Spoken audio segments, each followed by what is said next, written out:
welcome back guys, and today we're gonna review the Sholef. This is the new main battle pass, main reward for the new battle pass.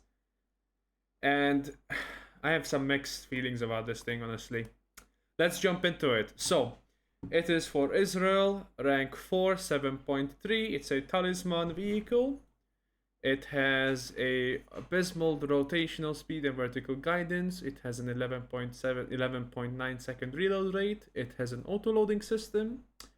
It has mediocre turret armor but decent frontal hull protection. It has 4 crewmen, it weighs 60 tons, powered by a 752 horsepower engine at 2400 RPMs with a max top speed of 46 kilometers per hour. Right, the stat card is already telling you that what the fuck is this, Gaijin? And this is the main reward, guys. This is what you will be buying if you're interested in the battle pass. This thing here.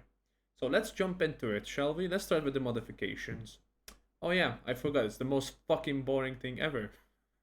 So, the main gun, I guess. Let's discuss the armaments first. You get two roof-mounted 7.62mm light machine guns. That, by the way, do not go vertical like 90 degree or 75, let alone 45.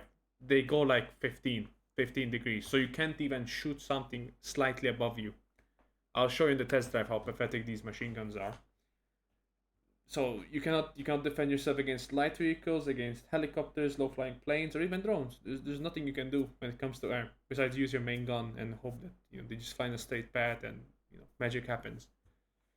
So modification-wise, you have access to 3 rounds and you get access to the default 7.62mm belt. You get the M107.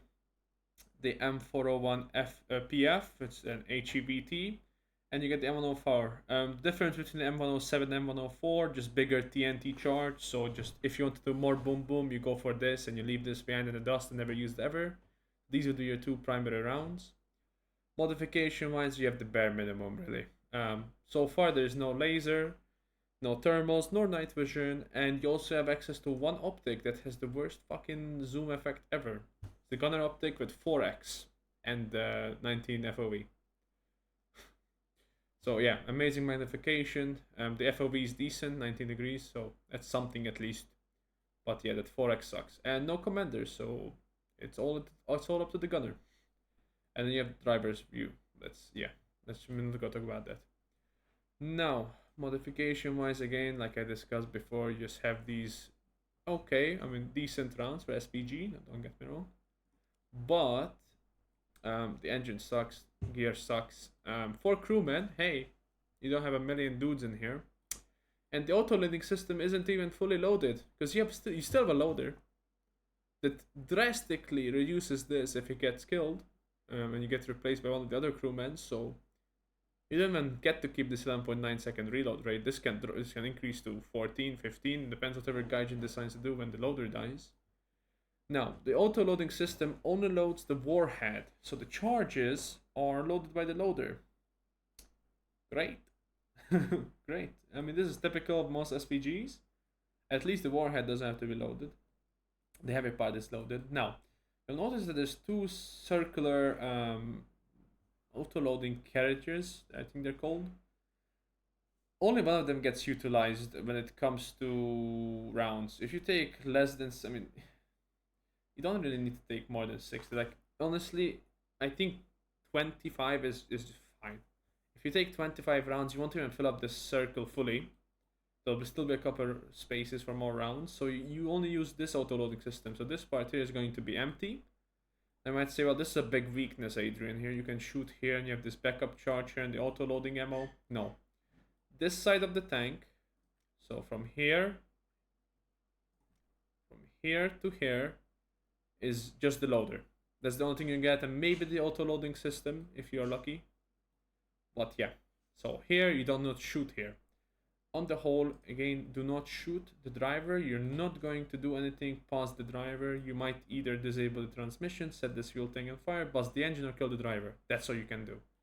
These ammunitions here, these are last stage, so unless it takes a full ammo rack, don't even think about penning these. So from the front, what do you do? Where do you shoot? Right here. You shoot here. Why? You shoot here because you get both the gunner, commander that can fire the gun. So that's 2 crewmen that are the only people on this thing that can fire the gun. And the possibility of hitting the warheads or at least knocking out the auto-loading system with 1 shot. So you pretty much disable this entire thing's firing with 1 shot, and even the auto-loading if you're lucky enough. And what does he do? Well, he can reverse at 8.7 kilometers per hour or drive somewhere at 46 if he builds up enough speed. So he can't really do anything if it's close to you. Like, you know that in a couple of seconds you're going to smack another round. It's GG. It's an insta win for you. There's nothing he can do even if he's an ace crew. But yeah, that sucks. These ammo charges, again, he has to bring a full ammo load. Now, regarding this vehicle's lineup, if there's even a lineup. 7-3, right? There's nothing at 7-3 in Israel. There's nothing. This is 6-0, 6-7, 7-0, 7-7. There's nothing at 7-3. So you have 2 options. You can either update with your 7-7 lineup, what's most probably going to be for most people, or you down tier it with this and this. So you're either going to have a shit round, a shit lineup, or you're going to have an okay lineup, but you're putting it at 8-0 pretty much and becomes really meh.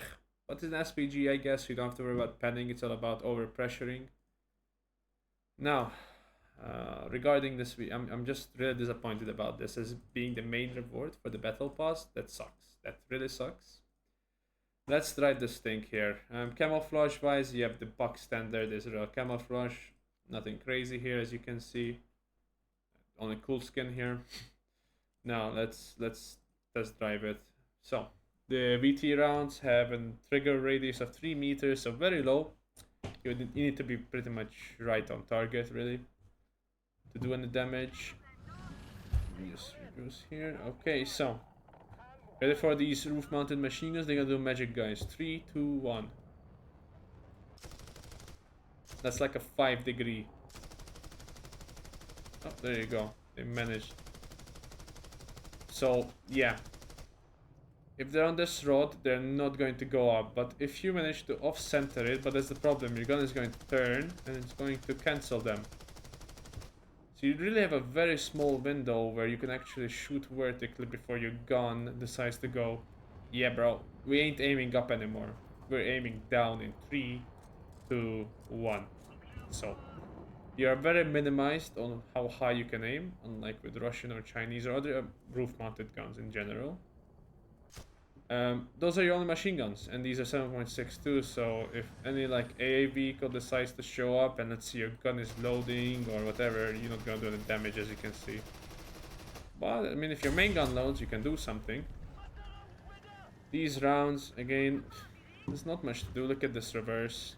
It's 9 backwards, forward speed, nothing crazy, so you're going to be a very slow vehicle. This really feels like a mouse gameplay almost.